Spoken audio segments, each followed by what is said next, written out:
Chapter first रासायनिक अभिक्रिया एवं समीकरण। रासायनिक अभिक्रियाएं क्या होती हैं? जब दो या दो से अधिक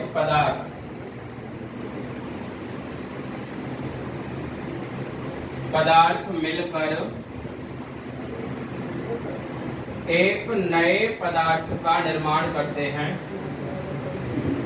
एक नए पदार्थ का निर्माण करते हैं।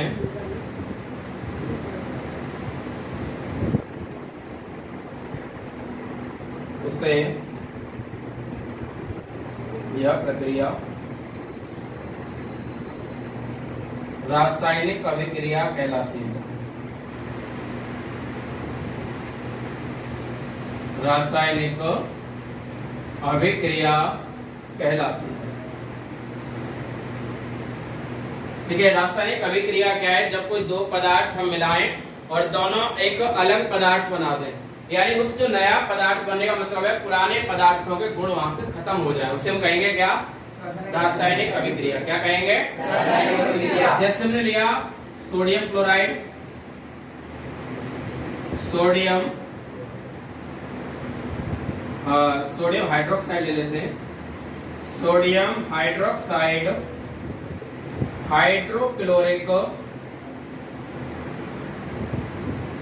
क्लोरिक अम्ल से क्रिया करके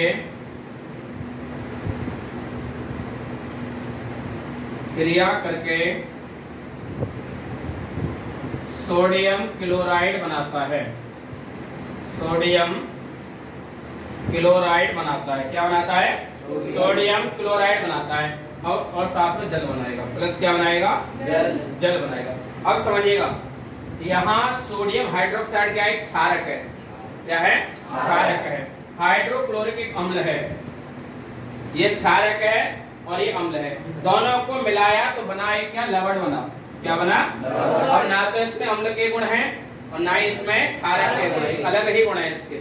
तब ये क्या हो गया? नया पदार्थ बन गया। जहाँ नया पदार्थ बन जाए उसे क्या कह देते हैं हम? रासायनिक अभिक्रिया। अब रासायनिक अभिक्रिया को ही संकेतों में व्यक्त करना रासायनिक समीकरण कहलाता है। यानी इसी को हम लिखते हैं सोडियम हाइड्रोक्साइड हो गया NaOH प्लस HCl, तो ये बन जाएगा NaCl प्लस H2O। अब ये क्या थी? रासायनिक अभिक्रिया। ये क्या है? रासायनिक अभिक्रिया। और ये बन गया रासायनिक समीकरण। ये क्या बन गया?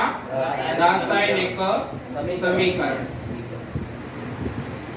तो रासायनिक समीकरण क्या? रासायनिक अभिक्रियाओं को ही संकेतों में व्यक्त करना क्या कहलाता है?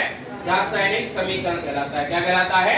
रासायनिक समीकरण कहलाता है। अब देखो, सबसे मेन इंपोर्टेंट जो है फर्स्ट चैप्टर में वो है रासायनिक समीकरणों को संतुलित करना। क्या है? रासायनिक समीकरणों को संतुलित करना। पहले शॉर्ट में बता देता हूँ। यहाँ पे जो रासायनिक अभिक्रियाएं मुख्यतः हमारे पास 5 प्रकार की हैं। कितनी है इस चैप्टर में? पहली है संयोजन, यानी दो तत्व मिलकर के एक यौगिक बनाएंगे। दूसरी है वियोजन, जहाँ एक यौगिक टूट करके दो तत्व बन जाएंगे। तीसरी है विस्थापन, जहाँ जो तत्व है वो यौगिक में कन्वर्ट हो जाएगा और जो यौगिक है वो तत्व में कन्वर्ट हो जाएगा। दूसरी है द्विविस्थापन, जहाँ दोनों ही यौगिक दूसरे नए यौगिक बना देंगे। और एक होते हैं रिडॉक्स अभिक्रिया, अपचय उपचय अभिक्रिया। उसके 2 भाग होते हैं, अपचयन और उपचयन। पूरे चैप्टर में यही अभिक्रियाएं हैं। उसके बाद 2 हेडिंग और है लास्ट में, एक विकृत गंधिता है और एक संचारण है। संचारण में जंग लगना, जब कोई धातु किसी आर्द्रता या नमी के वायु के संपर्क में आती है तो उसका क्षरण होने लगता है। जैसे लोहा है, उस पर जंग लगेगा, धीरे धीरे गलना स्टार्ट हो गया, तो वही क्या कहलाएगा? संचारण कहलाएगा। संचारण बचाव के उपाय क्या है?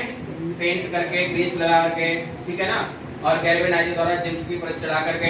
एक होता है विकृत गंधिता, जब हम किसी वसायुक्त या तेलीय पदार्थों को बहुत अधिक लंबे समय तक रखते हैं तो उनके स्वाद और गंध में परिवर्तन हो जाता है, उसी को कहते हैं विकृत गंधिता।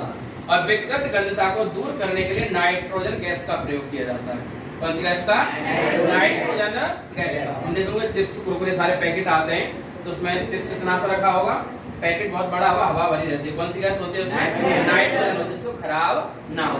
बाकी हम घर पे पूड़ी बनाए या कुछ भी पकवान बनाते हैं उसको रख देंगे, लेकिन 2-3 दिन फपूंद हो जाएगी, काला काला सब डस्ट मिल जाएगा उसको। वही क्या है हमारा विकृत गंधता, उसका टेस्ट भी कड़वा हो जाएगा। वही क्या है?